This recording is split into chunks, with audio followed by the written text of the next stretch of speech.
de ce samedi 16 juillet 2022, un samedi marqué donc par cette finale de la Coupe du Président de la République, une finale qui se joue en ce mois et qui continue d'ailleurs au stade donc de Cheikh Ould Bouidia en présence du Président de la République. Et au moment où je rentrais dans ce studio, le score était 2 buts partout. Le Kings de Nouakchott vient de marquer l'égalité, donc 2 buts partout, le King face à FC Nouadhibou, une finale qui se déroule donc en présence du chef de l'État, M. Mohamed Ould Cheikh El Ghazouani. Bokar Baïleba.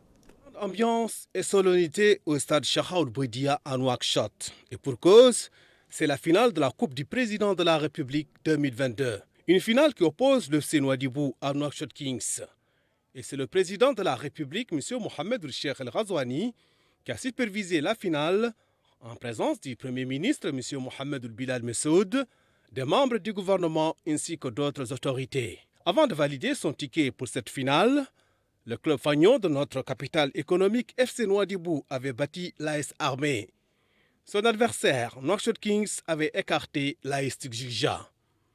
Auréolé récemment de son titre de champion, le FC Nouadhibou compte rafler ce trophée et terminer encore la saison en apothéose. De son côté, Nouakchott Kings espère soulever son premier trophée de son histoire devant le public des grands jours du stade Cheikh Ould Bouidia à Nouakchott. Le stade donc Cheikh Ould Bouidia qui abrite en ce moment cette finale, FC Nouadhibou, Nouakchott Kings, les deux équipes sont à égalité, 2 buts partout. Ils jouent actuellement la deuxième partie du match en présence, vous venez de le voir, du président de la République. Alors, qui va être champion donc pour l'année 2022, pour la saison 2021-2022? On le saura à l'issue de ce match FC Nouadhibou, Nouakchott Kings. L'actualité sportive donc, après l'actualité sportive, l'actualité parlementaire avec cette rencontre aujourd'hui à l'Assemblée nationale. Et voilà, l'Assemblée nationale qui a abrité une rencontre entre le président de l'Assemblée nationale et le président de la Chambre marocaine des conseillers. Et il a été question, donc, au cours de cette réunion, les deux hommes ont discuté de la coopération entre les deux pays, et notamment dans le domaine parlementaire et les voies et moyens pour renforcer cette coopération. Une réunion de travail qui s'est déroulée en présence des délégations d'accompagnement. Après cette rencontre donc entre les deux présidents, celui de l'Assemblée nationale et celui de la Chambre marocaine des conseillers, eh bien, la délégation marocaine a eu d'autres activités, toujours à l'Assemblée nationale. De quelle activité s'agit-il? C'est ce que nous dit Mohamed Khattat.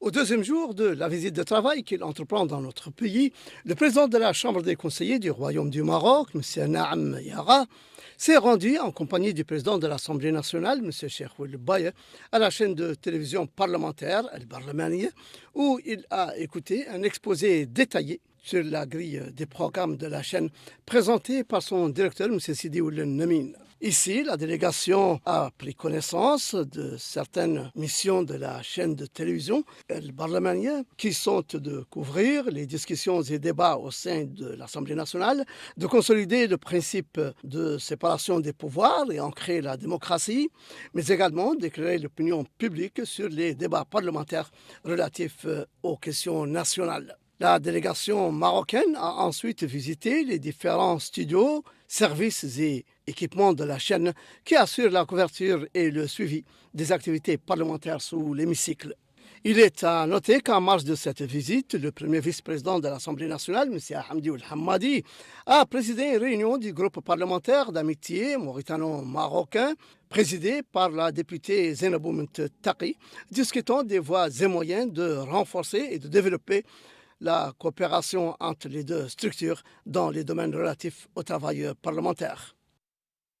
Voilà pour ces activités parlementaires et les activités de cette délégation donc marocaine aujourd'hui à l'Assemblée nationale. L'Assemblée nationale, on va rester encore un instant pour parler de cette réunion de la Commission des affaires islamiques. On doit voir les images, les voilà. la commission des affaires islamiques, des ressources humaines et des affaires socio-culturelles. Donc, réunion qui s'est tenue aujourd'hui en présence du ministre de la Culture, de la Jeunesse, des Sports et des Relations avec le Parlement. Réunion consacrée au projet de loi relatif à la création et à l'organisation de la APA, la Haute Autorité de la Presse et de l'Audiovisuel, un projet de loi qui a été défendu donc devant la Commission par les ministres de la Culture, de la Jeunesse, des Sports et des Relations avec le parlementaire, avec le Parlement.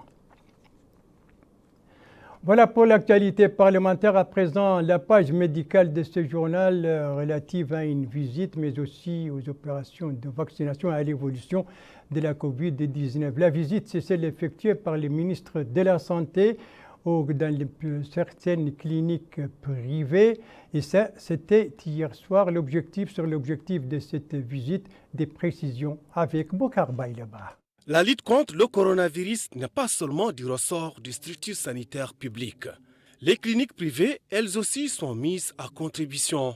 D'ailleurs, c'est tout le sens de la visite d'information effectuée par le ministre de la Santé, Mokhtar Ould Dahi, dans plusieurs cliniques privées de Nouakchott. Sur place, il a été informé des services médicaux fournis par ces cliniques, leurs centres de prise de vaccins anti-Covid et les listes des personnes qui ont reçu le vaccin. Ainsi, le ministre de la Santé, Mokhtar Ould Dahi, a indiqué que cette visite s'inscrit dans le cadre des efforts entrepris pour lutter contre la hausse constatée du nombre d'infections au Covid-19. Il a noté que le département a demandé à l'Association des cliniques privées de Mauritanie, en contexte d'intégration entre les secteurs publics et privés, pour mener des campagnes similaires aux campagnes des institutions publiques pour lutter contre la propagation du virus. Il a remercié l'Association des cliniques privées pour les efforts déployés, appelant à un travail plus intégré entre tous les secteurs afin que le service de santé soit optimal. Le virus connaît un développement et une mutation à chaque période. Et le seul moyen de se prémunir est de se faire vacciner et prendre toutes les doses. En réalité, il y a une quarantaine de cliniques qui vont contribuer à cet effort nécessaire pour faire barrage contre le Covid, qui est une maladie grave et que le seul moyen de la combattre, c'est la vaccination. Maintenant, on remarque heureusement que chaque vague après vague est plus légère, mais ce n'est pas garanti que ça va continuer. La seule façon d'endiguer ce flot qui est la Covid-19, c'est d'encourager la vaccination. Ceux qui n'ont pas vacciné doivent vacciner. Ceux qui en ont fait une, ils n'ont qu'à faire deux. Ceux qui ont fait deux, ils en ont fait trois. Et on espère qu'on n'aura pas besoin de la quatrième, parce que si la vaccination est importante en quantité et en qualité, elle fera un barrage contre cette maladie. Khadija Issaba et Dr Mohamed Danoul Mohamed Khaled sont des chefs de cellules anti-Covid au niveau des cliniques visitées, ont souligné l'importance de se faire vacciner et ils ont appelé tous les citoyens à se tourner vers les centres de vaccination comme seul moyen de se protéger contre cette pandémie. Voilà une pandémie donc dont l'évolution continue chez nous dans sa quatrième phase, marquée par une augmentation des nouvelles infections. Nous allons voir, avant de voir l'évolution de la pandémie, on va parler des opérations de vaccination. Ça, c'est la COVID-19, donc ce sont les chiffres. Vous le voyez, les chiffres s'élèvent à 102 cas positifs, nouveaux cas positifs, guérison 125. Et heureusement, pas de décès. Le cumul de tous ces cas depuis le début de la pandémie, depuis 2020, donc 461 865 cas positifs, dont 59 267 guérisons, 996 décès. Malheureusement, ce sont des chiffres donc depuis le début de la pandémie en 2002. Et ça, ce sont des chiffres qui ont été fournis ce soir par les bulletins quotidiens du ministère de la Santé, qui fait le point sur l'évolution de la pandémie chez nous. On doit voir maintenant les opérations de vaccination au niveau de Nouakchott-Ouest. Les voilà, eh bien, Nouakchott-Ouest a entamé aujourd'hui les opérations des autorités, les opérations de vaccination des autorités administratives. Et au niveau donc de la wilaya, coup d'envoi supervisé par le wali de Nouakchott-Ouest qui, pour l'occasion, a pris sa 4e dose. Quant au wali Moussaïd, les hakim et les secrétaires généraux des Muqata'a, eux, ils ont pris qui sa 2e dose, qui sa 3e. Et ces opérations, il faut le rappeler, ces opérations de vaccination entrent dans le cadre de l'application des instructions du président de la République. L'objectif, c'est de généraliser la vaccination pour tous les citoyens. Voilà pour cette page médicale. Venons-en maintenant aux activités des ministres. Ici, nous sommes à Nassaba, précisément sur le barrage de l'Ihnikat qui relève de la Muqata'a de Barkayol. Et ce barrage a reçu hier la visite du ministre de l'Agriculture, où il a reçu les informations nécessaires, à l'occasion pour le ministre d'appeler au respect strict des normes de qualité et des délais consignés dans les cahiers des charges, puisqu'il y a des travaux, des travaux qui sont en cours. L'actualité, c'est aussi ministériel, c'est aussi cette réunion qu'a organisée aujourd'hui la MAZEF, la ministre de l'Action sociale, de l'enfance et de la famille. Elle a présidé une réunion regroupant autour d'elle les directeurs régionaux de son département. L'objectif de cette réunion avec Abdoul Ademba. Ces rencontres avec les directeurs régionaux de l'action sociale rentrent dans le cadre des activités de ce département ministériel afin de mettre en place un cadre d'échange avec ces derniers. Elle a permis d'exhorter les directeurs régionaux de ces services publics à se rapprocher davantage des citoyens et répondre à leurs attentes sur toute l'étendue du territoire national. Madame Safia Mintetaha, ministre de l'action sociale, de l'enfance et de la famille, a affirmé que ces réunions a été une opportunité de s'enquérir des problèmes auxquels sont confrontés les directeurs régionaux. Elle a aussi déclaré qu'elle a exhorté ses responsables à suivre les directives du président de la République, Mohamed Cheikh Al-Qazouani, et à répondre aux doléances des citoyens. Madame la ministre de l'Action sociale, de l'enfance et de la famille a par ailleurs précisé qu'elle a pu s'enquérir des problèmes des populations dans les zones d'intervention et a enfin promis de résoudre bientôt ces défis et favoriser l'autonomisation des femmes et l'amélioration des conditions de vie des populations démunies. Rappelons par ailleurs que ces réunions s'est tenue en présence de la secrétaire générale du ministère de l'Action sociale, de l'enfance et de la famille, Madame Halima Bayaya. Voilà donc cette réunion présidée aujourd'hui par la MAZEF avec ses directeurs régionaux, l'occasion pour elle de les exhorter à appliquer les directives du président de la République, mais aussi en même temps de s'informer sur les problèmes qui se posent. Merci de suivre les JTF de Mauritanie, la suite du journal avec 2 ateliers et avec la pluviométrie. Le premier de ces ateliers se déroule donc ici à Nouakchott. Il est organisé par le ministère des Affaires islamiques et de l'enseignement originel. Il s'agit d'une session de formation au profit de 35 chefs de Mahadra, une formation organisée en collaboration avec l'UNESCO et l'UNIDC. Compte rendu, Mohamed Khattat. 35 chefs de Mahadra des 3 wilayas de Nouakchott, du Guidimaka, du Trarza, du Houda al-Gharbi et du Tirs Zamour participent à un atelier de formation sur la prévention et la lutte contre l'extrémisme violent organisé par le ministère des Affaires islamiques et de l'enseignement originel en collaboration avec l'UNESCO et le Bureau des Nations Unies pour les drogues et le crime ONU-DC. L'occasion pour le secrétaire général du ministère des Affaires islamiques et de l'enseignement originel, M. Beitallah Ould Ahmed Deswad, qui a supervisé l'activité, de rappeler le grand soin accordé par le président de la République, M. Mohamed Cheikh Al-Qazouani, à la lutte contre le terrorisme et l'extrémisme violent en tant que phénomène étranger aux valeurs et aux idéaux de notre société musulmane pacifique, notamment en ce qui concerne le combat avec la pensée par l'ouverture et le dialogue entre les savants, les imams et les groupes porteurs de comportements déviants et destructeurs. Vous n'avez pas manqué, a-t-il dit, d'avoir pris connaissance de l'amnistie accordée hier soir par le président de la République, graciant certains jeunes qui ont abandonné l'adoption d'idées extrémistes et violentes. Pour sa part, la coordinatrice des programmes pédagogiques au sein du bureau de l'UNESCO dans les pays arabes, elle a souligné que l'atelier vise à mettre à contribution les activistes pédagogiques, les cheikhs de Mahadra, les imams de mosquées, l'antenne nationale pour la prévention et la lutte contre l'extrémisme, afin de renforcer la résilience des jeunes face aux messages violents. 3 jours durant, les participants suivront des exposés théoriques et pratiques spécialement élaborés pour combattre l'extrémisme violent et la dérive et faisant l'apanage du modèle authentique d'un islam qui ne fait aucune place à la violence.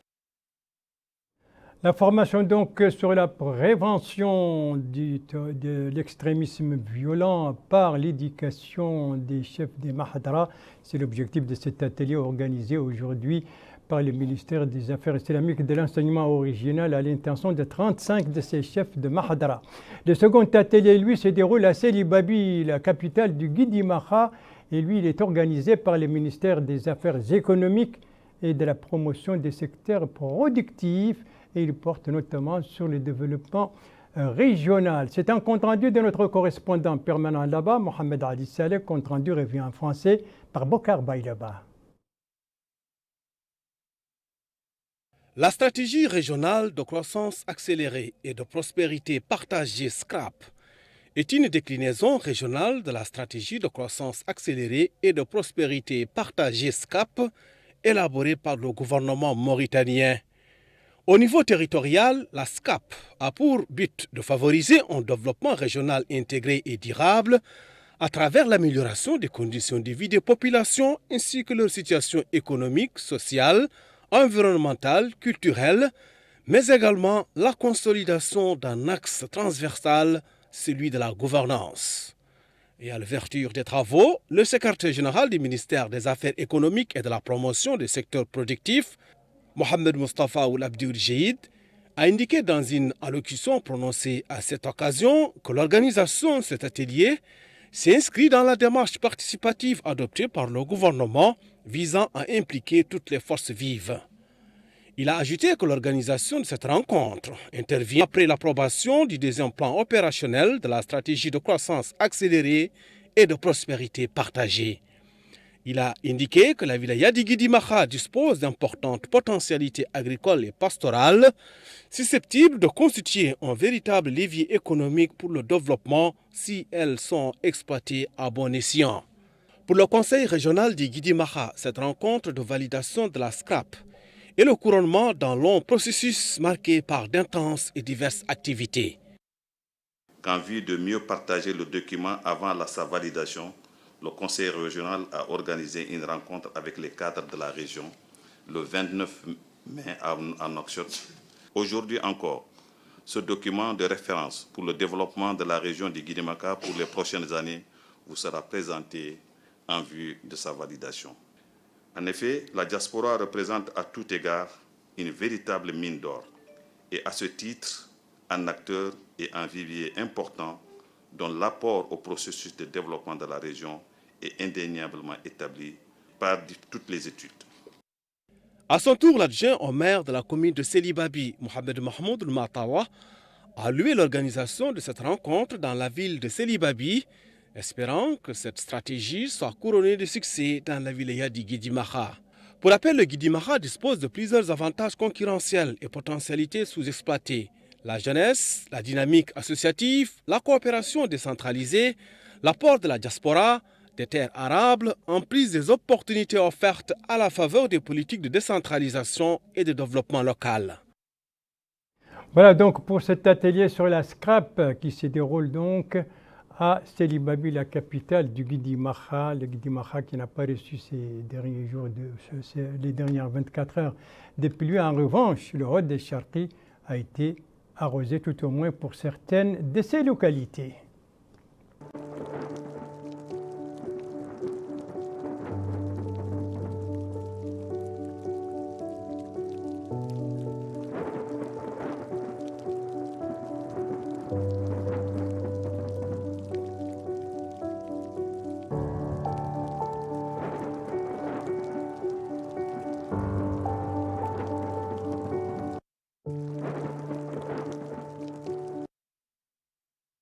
Voilà, et sur ces pluies au Hod des Charqi se termine ce journal. Merci à vous, mesdames, mesdemoiselles, messieurs, de l'avoir suivi. Merci bien entendu aux équipes rédactionnelles et techniques qui ont participé à sa conception. Je vous en rappelle les principales informations.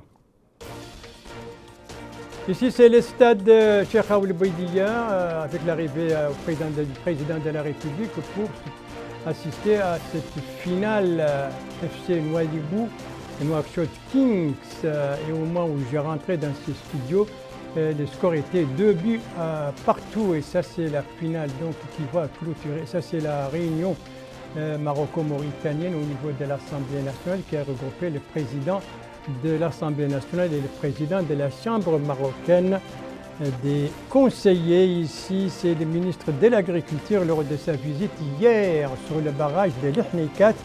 Cela ça relève de la Muqata'a de Barkéol en Nassaba. Voilà, le JTF reviendra demain à 22h et vous serez accompagnés, soulignant le planning du service, vous serez accompagnés de Dey Sidi. Maintenant, on va vous laisser suivre la suite de ce match, de cette finale donc entre le FC Nouadhibou et le Nouakchott Kings. Suspense, donc 2 buts partout. Il faut bien qu'il y ait un victorieux pour donc le nouveau champion de la saison 2021-2022. Et je vous rappelle en tout cas avant de vous quitter, de ne pas oublier de vous faire vacciner et de continuer à respecter les mesures préventives. C'est la seule arme donc la plus efficace contre la Covid-19. Il ne me reste plus qu'à vous souhaiter une très bonne fin de soirée, une très bonne fin de semaine et à vous donner rendez-vous, Inch'Allah, vendredi prochain à la même heure, 22h. Bonsoir.